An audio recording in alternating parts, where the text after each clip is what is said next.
Liebe Freunde, die meisten von euch wissen, was ein Flageolet ist. Die Saite wird von einem Finger der linken Hand nur berührt und es erklingt ein sphärenhafter Ton, wie von einem Weinglas. Was passiert? Wenn ich den Finger beispielsweise in der Mitte der Saite auflege, teile ich die Saite in zwei Hälften, die jeweils schwingen. Halb so lang wie die gesamte Saite schwingen sie doppelt so schnell. Es erklingt die Oktave der jeweiligen leeren Saite. Stellt euch ein Sprungseil vor.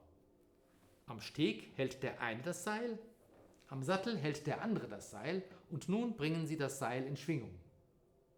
Doch jetzt kommt ein dritter und hält auch in der Mitte das Seil, während die anderen weiterkreisen. Die beiden Hälften können gar nicht mehr in einem so großen Kreis schwingen und müssen dementsprechend doppelt so rasch bewegt werden. Ich kann die Saite auch dritteln.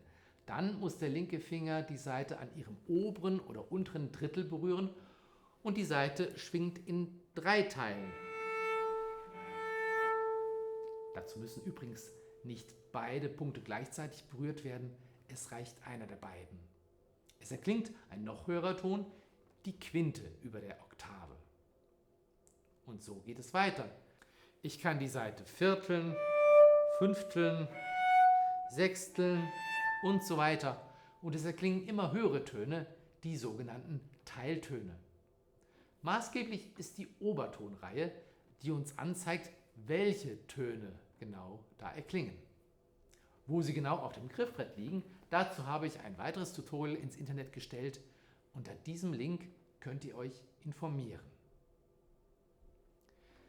Für euch wichtig zu wissen ist, dass es 2 Notationsweisen gibt.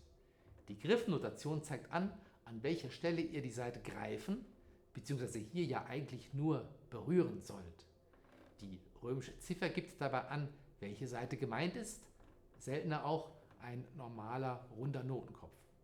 Und der weiße, rautenförmige Notenkopf die entsprechende Stelle. Welche Tonhöhe dann klingt, geht nicht aus dieser Notation hervor. Es gibt aber auch die Klangnotation. Hier schreibt der Komponist nur die Tonhöhe, die klingen soll und setzt eine kleine Null darüber. Nun ist es eure Aufgabe herauszufinden, wie ihr ein Flageolet mit dieser Tonhöhe erreicht. Dazu wäre das Tutorial, welches ich gerade erwähnt habe, sicher hilfreich. Nun, wie übt man Flageolets? Das Oktavflageolet ist ja noch recht einfach. Je weiter wir aber in der Obertonreihe nach oben gehen, desto mehr müssen wir uns zunächst an das Flageoletspiel gewöhnen. Sehr wichtig ist, dass der Bogen nah am Steg streicht. Es gibt für jeden Flageoletton eine optimale Strichstelle, die ihr jeweils versuchen müsst herauszufinden. Doch dazu später. Fangt bei der ersten Übung zunächst an, nah am Steg zu streichen. Greift mit dem linken Finger sauber den Griffton, streicht nah am Steg und nun löst langsam den Druck der linken Hand, bis der Finger die Saite nur berührt und der Teilton erklingt.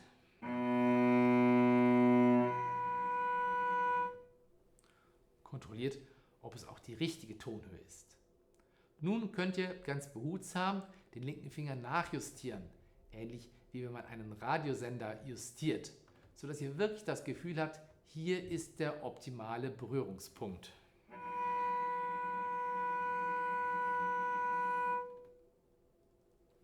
Danach solltet ihr zunächst eine Weile unbefangen streichen, um die Saite ganz auf diesen Ton einzuschwingen. Schaut mal, ob es eine optimale Bogengeschwindigkeit gibt.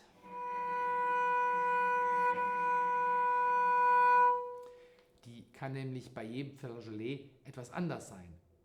Probiert leise und laut.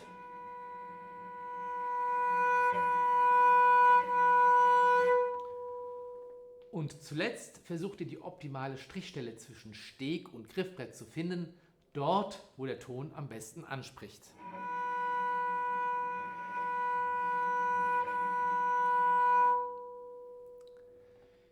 Diese Schritte muss man erst ein paar Mal machen.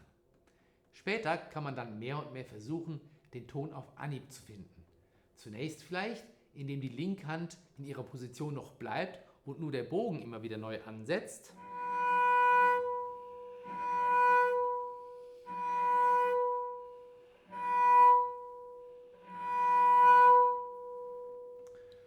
Später ganz aus dem Off.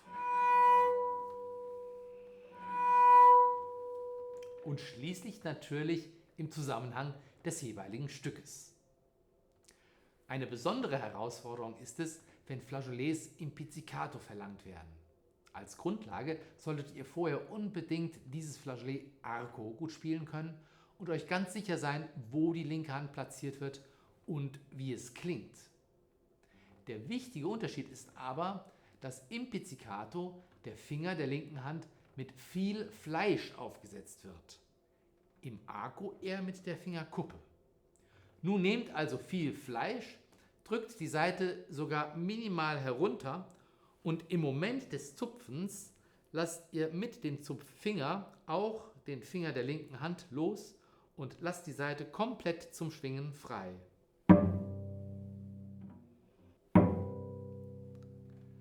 Das muss man ein wenig ins Gefühl bekommen.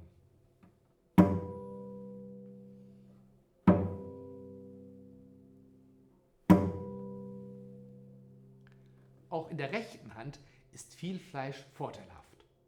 Für tiefe Flageolettöne eignet sich als Zupffinger besonders gut der Daumen. Je höher wir in der Obertonreihe nach oben gehen, desto wichtiger wird auch hier das Zupfen in der Nähe des Stegs. Jeder Ton hat auch hier wieder eine eigene optimale Stelle. Das zweite Stück der 4 kurzen Studien von Bernd Alois Zimmermann ist wunderbar, um das zu entdecken.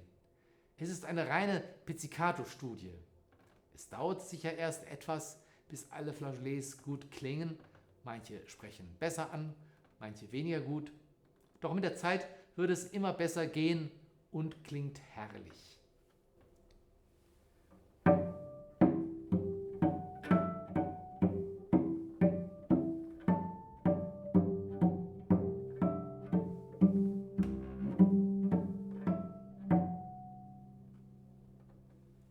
Lasst sie schön glockenähnlich nachklingen.